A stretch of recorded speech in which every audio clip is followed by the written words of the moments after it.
الله أكبر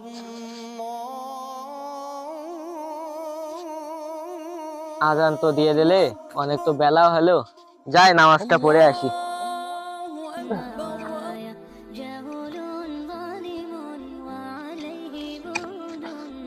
যাই, মেলা বেলা হয়ে গেল, নামাজটা পড়ে আসি।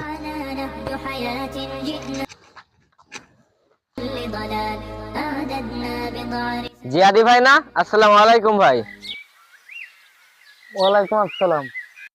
ভাই আজান তো দিয়ে দিছে, চলেন নামাজ পড়ে আসি। ভাই অনেক কাজ তো বাকি আছে, তা হাতের কাজটা সেরে তারপর যাই। ভাই 1 মিনিটের জন্য একটু এখানে আসেন, আমার কিছু কথা শুনে যান।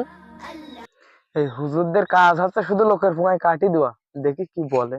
হ্যাঁ আসছে হুজুর, দাঁড়ান।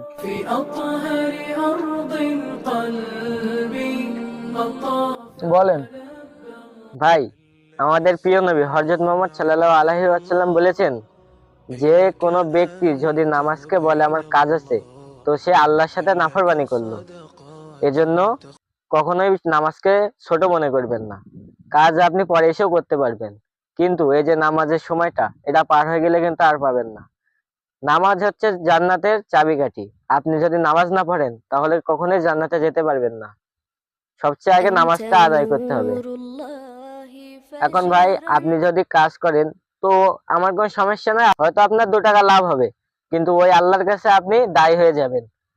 সেই দিন খুব তাড়াতাড়ি আসবে, যেদিন রোজ কিয়ামত হবে, চারিদিকের মানুষ হাহাকার করবে, মৃত মানুষ জানতে হবে। সেদিন আপনি যখন আল্লাহর সামনে দাঁড়াবেন, তো আল্লাহর সামনে দাঁড়িয়ে আপনি কি জবাব দিবেন? জবাব দেওয়ার জন্য তো কিছু আমল করা লাগবে। তো ভাই চলেন নামাজ পড়ে আসি। ভাই আমার এতগুলো কাজ ফেলেছে, আপনি বলছেন নামাজ পড়তে যাচ্ছে, আমি কিরাম করে যাই? এতগুলো কাজ ফেলেছে। তুমি যে এত জরুরি জায়গা দেখাচ্ছ, এগুলো কি সত্যি তোমার? আসলে এগুলো তোমার কিছুই না। কি তোমার? তুমি যখন পৃথিবীতে এসেছিলে, তখন তোমার প্রথম ধরেছিল কে? অন্য আরেকজন। তুমি যখন ছোট বেলায় যখন হাঁটতে শিখেছো, তখন তোমার হাত ধরে হাঁটাইছে অন্য একজন। তোমার যে নাম দিছে, সেটা তুমি নিজে দাওনি, ওইটাও দিয়েছে অন্য একজন। তুমি যখন পৃথিবী থেকে বিদায় নেবে, তখন তোমার শেষ গোসল করাবে কে? অন্য আরেকজন। যখন তোমার জানাজার নামাজ হবে, সেই নামাজটা পড়াবে কে? অন্য আরেকজন। তোমার যখন কবরে ধোঁয়াশা হবে, তখন তুমি একা যাবা? তুমি একা যেতে পারবা না, তোমাকেও ধোঁয়াশবে অন্য একজন। তুমি কিসের অহংকার দেখাও? অহংকার মানুষের জন্য না, এটা শুধু আল্লাহর জন্য। এখন তুমি যা করছো, এটা দুনিয়ার কাজে লাগবে, আখিরাতের না। তুমি নামাজ কালাম পড়ো, রোজা রাখো, আল্লাহর ইবাদত করো। আল্লাহ চাই যে তার বান্দা তার ইবাদত করুক, তার স্মরণে থাকুক। তুমি এগুলো করো, রোজ কিয়ামতে এগুলোই তোমার কাজে আসবে, এই জমি জায়গা না। হুজুর আপনি আমার চোখ খুলে দিয়েছেন, আমি বুঝতে পারছি। চলেন এক্ষুনি আমি নামাজ পড়তে যাবো আপনার সাথে।